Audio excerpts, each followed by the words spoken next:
Hi hello friends, എല്ലാ കൂട്ടുകാർക്കും നമ്മുടെ ടീച്ചറമ്മ സീരിയലിന്റെ നാളത്തെ നല്ല ഒറിജിനൽ എപ്പിസോഡിന്റെ പ്രൊമോ റിവ്യൂയിലേക്ക് തന്നെ സ്വാഗതം കേട്ടോ.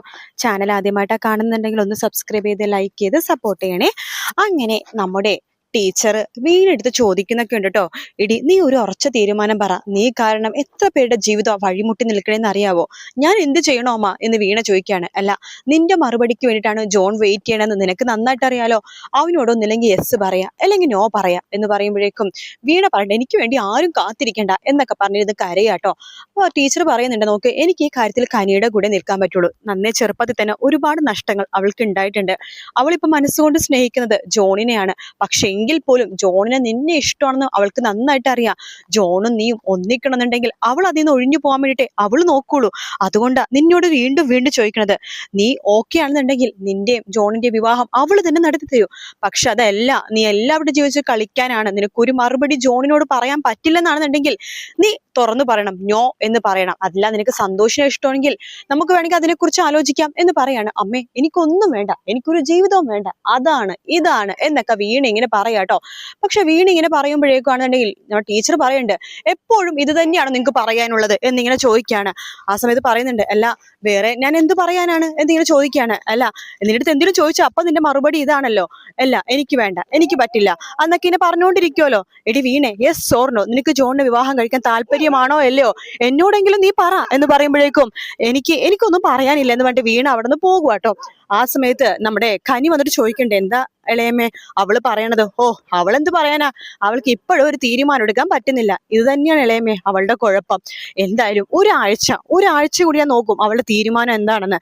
എന്നിട്ട് അവൾക്കൊരു തീരുമാനം എടുക്കാൻ പറ്റുന്നില്ലെന്നാണെങ്കിൽ ഞാൻ തന്നെ ജോണേട്ടനെ വിവാഹം കഴിക്കും. അല്ല, ജോണേട്ടന്റെ എന്റെ ജീവിതം വെറുതെ ഇങ്ങനെ വഴിയാതാരെ പോകണ്ടല്ലോ എന്നൊക്കെ കനി ഇങ്ങനെ പറയാണ്. അതിനുശേഷമാണെങ്കിൽ നമ്മുടെ വല്യച്ഛനാണെന്നുണ്ടെങ്കിൽ വീട്ടിലേക്ക് വരുന്നുണ്ട് കേട്ടോ. എന്നിട്ട് പറയുന്നുണ്ട്, അതെ, നമ്മുടെ റെജിയുടെ വിവാഹകാര്യം ആലോചിക്കാന്നാണ് വിചാരിക്കണത്. ആ വക്കീല് കുട്ടിയായിട്ടെ അത് നന്നായി ഏട്ടാ എന്ന് നമ്മുടെ ടീച്ചർ അമ്മ പറയാണ്. അല്ല, ആ വിവാഹത്തിന് ഞാൻ എല്ലാവരെയും ക്ഷണിക്കും. നമ്മുടെ മഹേഷിന്റെ വീട് ആ സംഭവം പോലെയൊന്നും അല്ല, എല്ലാവരെയും വിളിക്കും, പ്രത്യേകിച്ച് നമ്മുടെ മാഷിന എന്ന് പറയുമ്പോഴേക്കും ടീച്ചർ ഒന്ന് മാഷിനെ വിളിക്കുന്നുണ്ടോ? പിന്നെ മാഷിനെ വിളിക്കണ്ടേ, മാഷിനെ വിളിക്കാതെ എന്ത് പരിപാടി എന്ന് പറയാണ്. അത് കേൾക്കുമ്പോൾ നമ്മുടെ വീണയും കനിക്കും ഭയങ്കര സന്തോഷാവാട്ടോ. കനി പറയണ്ട്, അത് പൊളിച്ചു, നമ്മുടെ മാഷില്ലാതെ എന്താഘോഷം അല്ലേ? ആ അതെ അതെ എന്ന് പറയണം. അപ്പൊ ആ ഒരു ഭാഗം പ്രൊമോയില് കാണിക്കണ്ട്. പക്ഷെ മാഷിനെ വിളിക്കുമ്പോഴാണ് വേറൊരു സംഭവം നടക്കണം കേട്ടോ. മാഷിന്റെ സുഖമില്ല, കയ്യും കാലൊക്കെ ആരും നോക്കാണ്ടാതെ വീട്ടിൽ ഒറ്റയ്ക്കിരിക്കുകയാണ് മാഷ്. ഇത് മനസ്സിലാക്കുന്ന നമ്മുടെ വല്യച്ഛനാണെന്നുണ്ടെങ്കിലോ, മാഷിനും, വല്യച്ഛനല്ല വല്യമാവൻ, മാമനാണെന്നുണ്ടെങ്കിലോ മാഷിനെയും കൂട്ടിക്കൊണ്ട് നമ്മുടെ ടീച്ചറിന്റെ വീട്ടിലേക്ക് കൊണ്ടുവരുവാണ്. അപ്പൊ ടീച്ചറും ഉണ്ട് അവിടെ, നമ്മുടെ വീണയുണ്ട്, കനിയുണ്ട്, സംസാരിച്ചിരിക്കുന്ന ആൾക്കാരുണ്ട്, പിന്നെ ഭക്ഷണം കൊടുക്കാൻ ആൾക്കാരുണ്ട്. അതുകൊണ്ട് തന്നെ നമ്മുടെ മാഷിനെ ടീച്ചറിന്റെ വീട്ടിലേക്ക് കൊണ്ടുവരാണ്. പക്ഷെ അത് നമ്മുടെ മഹേഷിന് രാധയ്ക്കും ഒട്ടും ഇഷ്ടാവില്ല കേട്ടോ. ആ മാഷിനെ എന്തിനാണ് അമ്മാവൻ വീട്ടിലേക്ക് കൊണ്ടുവന്നതൊക്കെ ഞങ്ങൾക്കറിയാം. അമ്മേനും ആ മാഷിനും ഒന്നിപ്പിക്കാൻ വേണ്ടിയിട്ടല്ലേ, അതിന് ഞങ്ങൾ രണ്ടുപേരും സമ്മതിക്കില്ല എന്ന് രാധയും മഹേഷും ഒരുപോലെ പറയാണ്. നിങ്ങളുടെ സമ്മതം ആർക്ക് വേണം? മാഷിനും അതുപോലെ തന്നെ എന്റെ സരസ്വതിക്കും സമ്മതമാണെങ്കിൽ ആ വിവാഹം ഞാൻ നടത്തി കൊടുക്കും. കാരണം ഇതിനു മുമ്പ് നിന്റെ അച്ഛൻ എന്ന് പറഞ്ഞ ഒരാളുണ്ടല്ലോ, ജയിൽ പുള്ളി, കൊലയാളി, അയാളെ വിവാഹം കഴിച്ചപ്പോൾ എന്റെ പെങ്ങൾ എത്ര മാത്രം വേദനിച്ചിട്ടുണ്ടെന്ന് എനിക്ക് നന്നായിട്ട് അറിയാം. അവൾ ഇതുവരെ ഒരു കുടുംബജീവിതം നയിച്ചിട്ടില്ല. അയാളെ നിന്റെ അമ്മേനെ കണ്ടത്, വേണ്ട ഞാനതൊന്നും പറയുന്നില്ല, വെറും ഒരു യന്ത്രമായിട്ടാണ് നിന്റെ അമ്മേനെ കണ്ടത്. 3 മക്കളെ പെറ്റുകൂട്ടിയ വെറും ഒരു യന്ത്രം, അല്ലാതെ ഒരു സ്ത്രീയായിട്ട് അയാൾ കണക്കാക്കിയിട്ടുണ്ടോ? അയാളുടെ കൂടെ അവൾ ജീവിച്ചത് എങ്ങനെയാണെന്ന് എനിക്ക് നന്നായിട്ട് അറിയാം.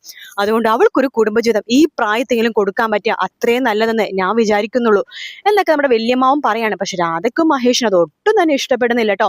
എന്തായാലും നമ്മുടെ മാഷ് ടീച്ചറുടെ വീട്ടിലേക്ക് വരുന്ന ഭാഗമാണ് ഈ ആഴ്ചത്തെ ഹൈലൈറ്റ്. വീഡിയോ ഇഷ്ടപ്പെടുകയാണെന്നുണ്ടെങ്കിൽ ലൈക്ക് ചെയ്യാനും സബ്സ്ക്രൈബ് ചെയ്യാനും കമന്റ് ചെയ്യാനും മറക്കല്ലേ. മറ്റൊരു വീഡിയോ ആയിട്ട് കാണാം friends. Take care, bye bye.